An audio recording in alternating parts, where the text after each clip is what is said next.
Hey everyone, it's Hero at MindWire. In this video, I'm going to show you how to access the coaching guide in the PI software and how to use that report to coach and develop your employees. So what I've done already is I've logged into the PI software and I've pulled up my colleague Chelsea. And you can see on the left here, there are a variety of reports available, all associated with her behavioral results. What I'm going to go to is the coaching guide.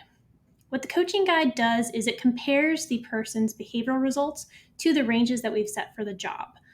Quick note here, if this option is grayed out and you don't see it, that might mean that Chelsea doesn't have a role attached to her in the PI software or that the job target hasn't been finalized. So if you see that this is not available, you might need to check with another manager or PI administrator to get that updated.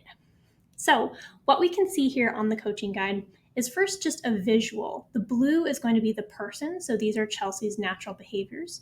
And then the orange are the ranges that we set for the role. We said we need these behaviors for a high performance in this role, manager of administration. So Chelsea naturally has a little bit low A, so less dominant, a little more collaborative, harmony seeking. She's naturally low extroversion, a bit more reserved, introspective.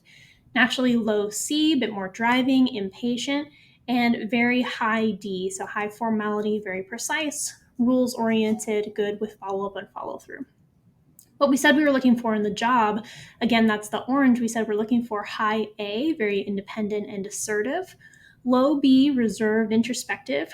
We're looking for low C, again, driving, good with multiple priorities. And we are looking for high D, that high formality, good with precision, being precise.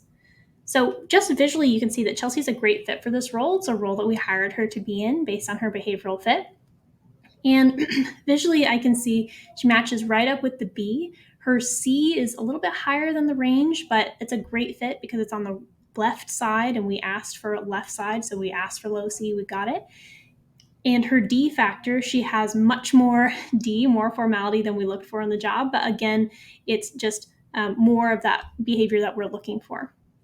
Really, the only mismatch is the A. So we asked for high dominance and we got low dominance.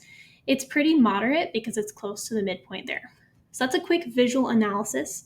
And what the coaching guide shows you are some questions that you can ask. So, how do you develop that high performer to better shift their energy, add some skills, some habits, some routines, and be able to moderate their behaviors to get to that place of high performance without getting to burnout? So, as a leader, if Chelsea was reporting to me, I could pick one of these areas. It's broken down by the 4 factors, and I could say, let's choose one or one question at a time to really focus on. And it's all about, again, adapting and enhancing your strengths to best fit the job target we set for higher performance. So, for example, dominance, in what ways could you increase your independence and autonomy? We know that Chelsea naturally has a little bit more harmony seeking tendency, a little bit avoided of conflict. And we want to ask her, what does she think? What are her ideas? How can we help grow and develop her? Or what skills and training can we give her to get her to that place of being able to flex into that slightly more dominant, assertive role when it's required for the job? So this is an example of how you can use the coaching guide. And right up on the top here, you can really quickly print this or download it, send it to the employee themselves if you want, or send it to another manager. And that's it for today.